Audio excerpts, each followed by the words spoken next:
Hello friends, welcome to वर्ष kitchen. केम छो बधा? हूँ छू वर्षा। सुपर हेल्दी, टेस्टी, इजी અને ઓરિજિનલ રેસિપીઝ જોવા માટે વર્ષ કિચન યુટ્યુબ ચેનલને સબસ્ક્રાઇબ કરજો, સાથે જ બાજુમાં આપેલા બેલ આઇકન પર ક્લિક કરજો જેથી તમને આવનારા દરેક નવા વિડીયોઝની નોટિફિકેશન મળતી રહે. Thanks for watching and sharing my recipes. Stay tune with વર્ષ કિચન. આજે હું તમારી સાથે શેર કરવા જઈ રહી છું શક્કરિયાને બાફવાની એકદમ દેશી જૂની રીત છે આ, અને જે આપણા માટે તો નવી રીત કહી શકાય. આ શક્કરિયા શેકવાની એકદમ અલગ રીત છે. આની પહેલાં પણ મેં તમારી સાથે શક્કરિયા શેકવાની બે અલગ રીત શેર કરેલી છે. તો અત્યારે મેં 4 નંગ જેટલા મોટા શક્કરિયા લીધા છે અને તેને આ રીતે ડૂબાડૂબ પાણીમાં આપણે 1 કલાક સુધી પલાળી રાખીશું, જેથી તેની ઉપર જે માટી કચરો લાગેલો હોય તે બધો છૂટો પડી જાય. અને શક્કરિયાને આ રીતે પલાળીને ત્યારબાદ જ શેકવાના ઉપયોગમાં લેવાના છે, જેને કારણે આ રીતે પલાળી રાખશો એટલે શક્કરિયામાં એક પ્રકારનું મોઇશ્ચર આવશે, અને એ મોઇશ્ચરની ભીનાશને કારણે શક્કરિયા એટલા સરસ રીતે શેકાશે કે પાણી, કુકર કે સિલ્વર ફોઇલ કોઈ વસ્તુની જરૂર જ નહીં પડે. અને જોઈ શકો છો 1 કલાક બાદ શક્કરિયા કેટલા સરસ ચોખ્ખા થઈ ગયા છે. અને આ રીતે એક વખત હાથેથી તેને ઘસીને ધોઈ લેવાના, જેને કારણે તેમાં જે માટી લાગી હોય તે બધી પાણીમાં તળિયે બેસી જશે. અને આપણે આ પાણીને ફેંકી નથી દેવાનું, પાણીનો આપણે ઉપયોગ કરી લેશું. પાણીને હંમેશા બને એટલું ઓછું વાપરવું અને ઓછું વેડફવું. જરૂરિયાત હોય તે પ્રમાણે જ પાણીનો ઉપયોગ કરવાનો છે. પાણીનો દુરુપયોગ ન થાય તેનું આપણે ખાસ ધ્યાન રાખવું જોઈએ. તો આ પાણીને આપણે ઘરના આંગણામાં કે બાલ્કનીમાં પ્લાન્ટ્સ તો હોય જ છે તેમાં રેડી દેશું. અને માટીવાળું પાણી છે તો તે પ્લાન્ટ્સમાં તમે રેડીને પ્લાન્ટ્સને લીલાછમ બનાવી શકો છો. તો હું ડેઈલી આ રીતે મારા શાકભાજી કે ફ્રૂટ્સને બધું વોશ કરતી હોઉં છું, તે પાણીનો ઉપયોગ પ્લાન્ટ્સમાં રેડીને કરી લઉં છું, જેથી પાણી વેસ્ટેજ પણ ન જાય અને આપણા ઘરના આંગણામાં જે છોડવા હોય તે સરસ મજાના લીલાછમ ખીલેલા ઉછરીને તૈયાર થાય. તમે પાણીનો કઈ રીતે ઉપયોગ કરો છો શાકભાજી ધોયા બાદ કે ફ્રૂટ્સ ધોયા બાદ, તે મને કમેન્ટ્સમાં જરૂરથી જણાવજો.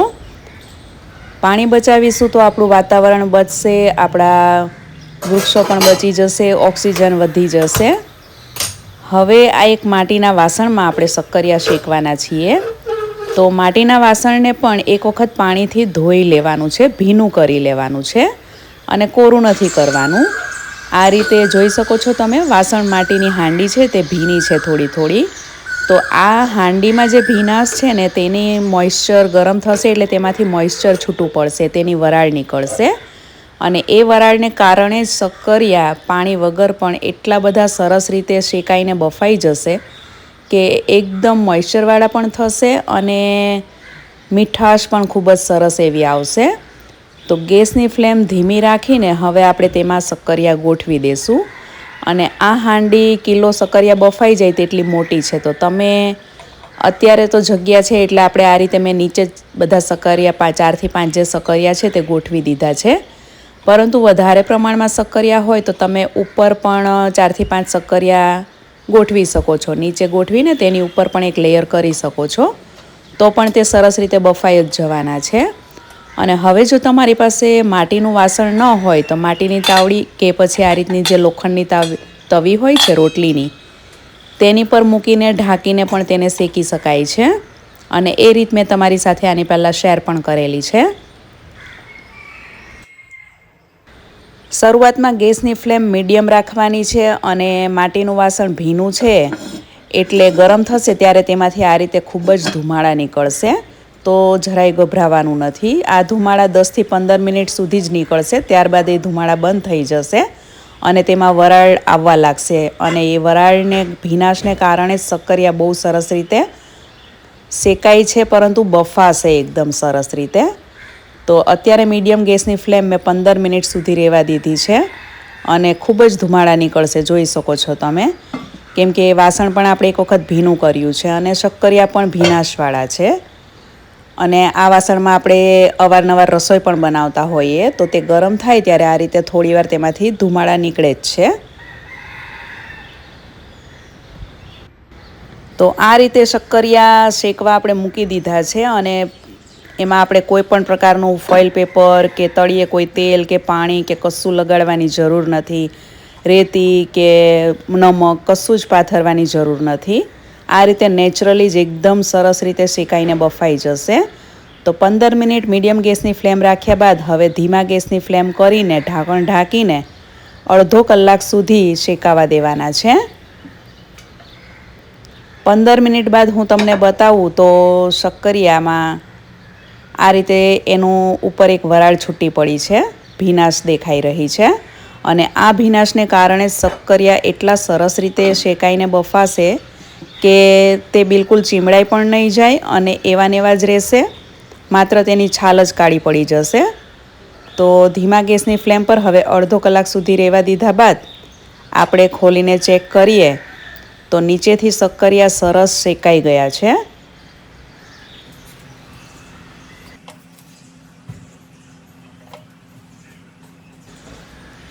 તો શક્કરિયા તમે એક વખત માટીના વાસણમાં શેકવા મૂકો ત્યારે તેને ધીમા ગેસની ફ્લેમ પર ઢાંકીને અડધો કલાક સુધી રહેવા દેવાના. ત્યારબાદ જ ખોલીને ચેક કરવાના તો નીચેથી સરસ શેકાઈ જશે. અને હવે અડધો કલાક બાદ તેને પલટાવી દેશું આપણે. એની સાઇડ્સને ચેન્જ કરી દેવાની છે એટલે બીજી સાઇડ્સ બી નીચેથી પણ એકદમ સરસ રીતે શેકાઈ જાય.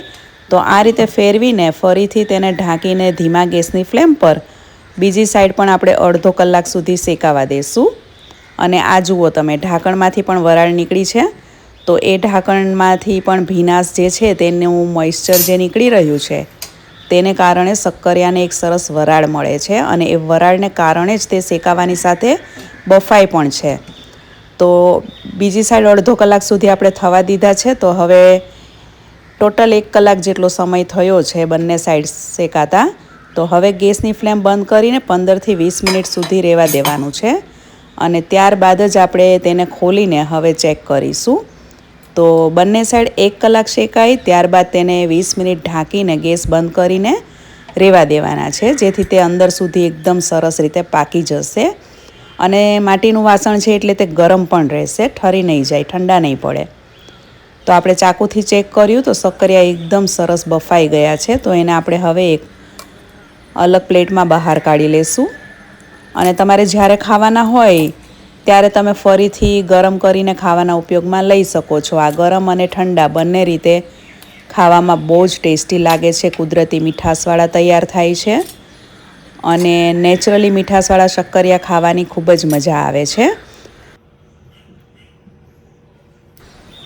જોઈ શકો છો તમે, બધી સાઈડથી શક્કરિયા એકદમ સરસ રીતે શેકાઈ ગયા છે અને સરસ ગળી ગયા છે. તમને વધારે બાફેલા ભાવતા હોય, એકદમ માવો થઈ જાય તેવા, તો તમે તેને થોડા વધારે વાર પણ રહેવા દઈ શકો છો. અત્યારે કોઈ શક્કરિયા પતલા અને કોઈ જાડા પણ છે. તો થોડા જાડા હોય તે થોડા કડક બફાઈને તૈયાર થયા છે અને જે પતલા હોય તે સાવ ગળી જશે. અને એકદમ સરસ રીતે બફાઈ ગયા છે તેની નિશાની છે કે તેની છાલ એકદમ સરળતાથી નીકળી જશે. જોઈ શકો છો તમે. અને જુઓ કેટલા સરસ રીતે બફાઈ ગયા છે અંદરથી. અને શેકેલા શક્કરિયા જે બફાય તે ખાવામાં બહુ જ મીઠા લાગે છે. અને અત્યારે સુગંધ પણ બહુ સરસ આવી રહી છે. અને જ્યારે શક્કરિયા શેકાતા હોય ને એ સમયે પણ માટીની અને શક્કરિયાની બે સુગંધ ભળીને કિચનમાં એટલી બધી સરસ સુગંધ આવે કે ન પૂછો વાત. તમે કઈ રીતે શક્કરિયા શેકો છો અને બાફો છો, અને તમારામાંથી કોને કોને શેકેલા અને બાફેલા શક્કરિયા ખૂબ જ પસંદ છે તે લોકો મને કમેન્ટ્સમાં જરૂરથી જણાવે. અને આજની આ શક્કરિયા શેકવાની રીત તમને કેવી લાગી તે પણ મને કમેન્ટ્સમાં જરૂરથી જણાવજો.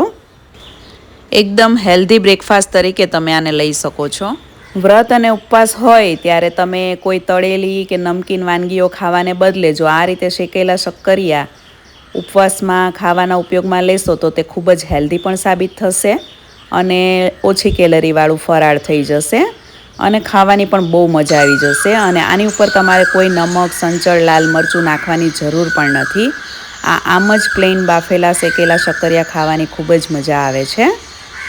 તમને જો આ રેસીપી ગમી હોય તો વિડીયોને લાઈક અને શેર કરજો અને ચેનલને સબસ્ક્રાઇબ કરજો. Thanks for watching and stay healthy.